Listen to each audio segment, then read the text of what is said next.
تم نے اس کے حضور پیش ہونا ہی ہونا ہے. اس کے حضور جانے سے تم بچ نہیں پاؤ گے، چھٹکارا نہیں، رستگاری نہیں. ایک ایک عمل کا تمہیں حساب دینا ہوگا، ایک ایک حرکت اور ایک ایک سکنت تمہاری تشت ازبام ہوگی. تمہارا پوشیدہ اور مخفی عمل قیامت کے دن سامنے آ جائے گا. اللہ اکبر. یہ قرآن ہے، یہ کوئی فرضی کہانی نہیں ہے. انہ لقول فصل وما هو بالہزل. فرمایا یہ قول فیصل ہے، یہ طے شدہ حقیقت ہے، یہ امر واقعی ہے. یہ کوئی مذاق نہیں ہے کہ یوں ہی کو کہانی بیان کر رہا ہے. یہ سب کچھ ہونے والا ہے، یہ اپنی آنکھوں سے تم دیکھو گے. آج انکار کرو یا اقرار کرو، تمہیں کھلا موقع دیا ہے. حتیٰ کہ تم کافر بن کے زندگی گزارنا چاہو، نمرود بن کے جینا چاہو، فرعون بن کے جینا چاہو، حامان بن کے جینا چاہو، ہم تجھے دنیا پہ موقع دیں گے.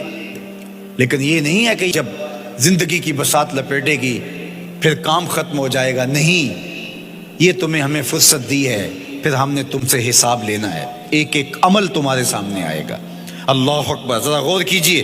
فآمنوا باللہ، تو بہتر ہے کہ اللہ پر ایمان لاؤ. اس کے حضور تو تم نے آنا ہی آنا ہے.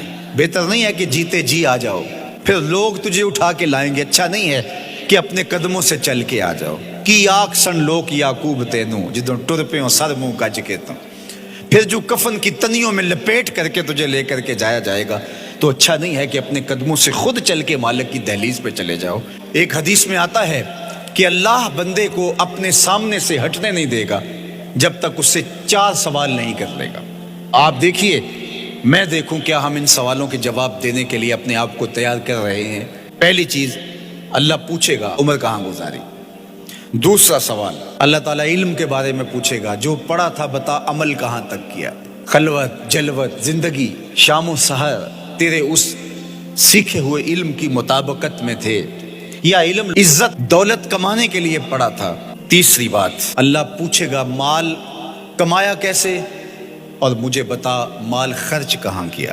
آج لوگ نیب سے ڈرتے ہیں کہ ہم سے پوچھ نہ لیا جائے کہ یہ آیا کہاں سے. منی ٹریل پیش کرو، یہاں ہم بچ جائیں گے.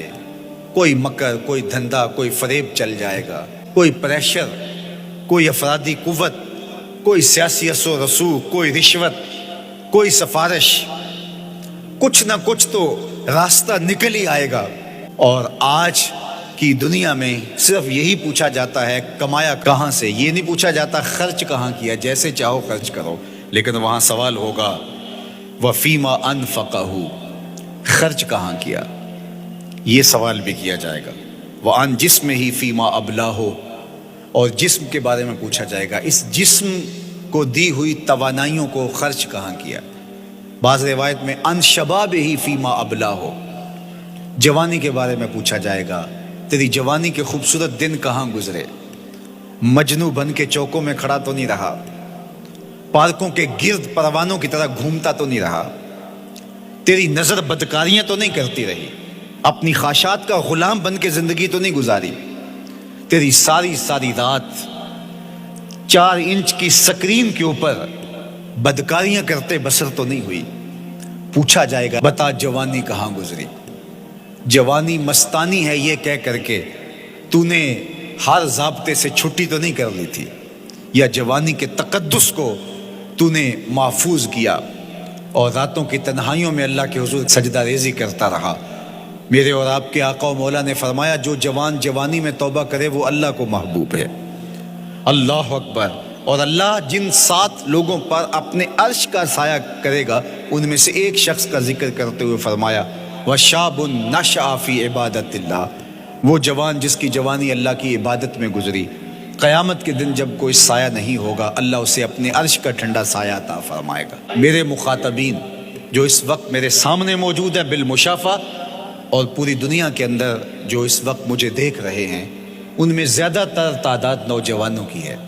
تو میں آپ سب سے مخاطب ہوں اور آپ کو کہتا ہوں کہ یہ جوانی دوبارہ نہیں ملنی.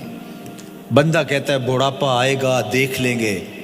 جس طرح ہر چیز کا سرور جوانی میں ہوتا ہے، ہر چیز کا لطف بندہ کہتا ہے جوانی میں ہے، سجدوں کا جو لطف جوانی میں ہے وہ کسی اور زمانے میں نہیں ہے. اپنی پیشانی کو سجدوں سے آشنا کرو، اپنی جوانی کو مثل سحر بے داغ رکھنا، اپنے شباب کو الجھنے نہ دینا، اپنے شباب کے تقدس کو پامال نہ ہونے دینا۔ اس کائنات کا بہترین چہرہ وہی ہے جو جنسی کالک سے محفوظ ہے۔ اپنے تقدس کو مجروح نہ ہونے دینا۔ تمہاری زندگی شبنم سے پاکیزہ تر رہے، سحر سے پاکیزہ تر رہے۔ تمہاری جوانی اتنی خوبصورت ہو کہ محمد عربی کو رشک آئے تمہاری جوانی پر۔ اپنی جوانی کو آوارگی میں بسر نہ کرنا، اپنی اس جوانی کو دین کے لیے وقف کرنا۔ سحری کے سجدوں میں آنسو بہا کر کے جوانی کا لطف کشید کرنا۔ جوانی کا لطف اور مزہ رب کے ساتھ محبت اور رب کے ساتھ عشق کرنے میں ہے۔ جوانی کے اندر دل کی بے تابیاں، دل کی بے چینیاں اور دل کی بے قراریاں ذرا مسلح پہ لے کے آؤ۔ عشق کرنا ہے تو کسی آوارہ سے نہیں، عشق کرنا ہے تو رب العالمین سے کرو، آمنہ کے لال سے کرو، تو پھر دیکھنا کہ یہ جوانی کیا نور بخشتی ہے۔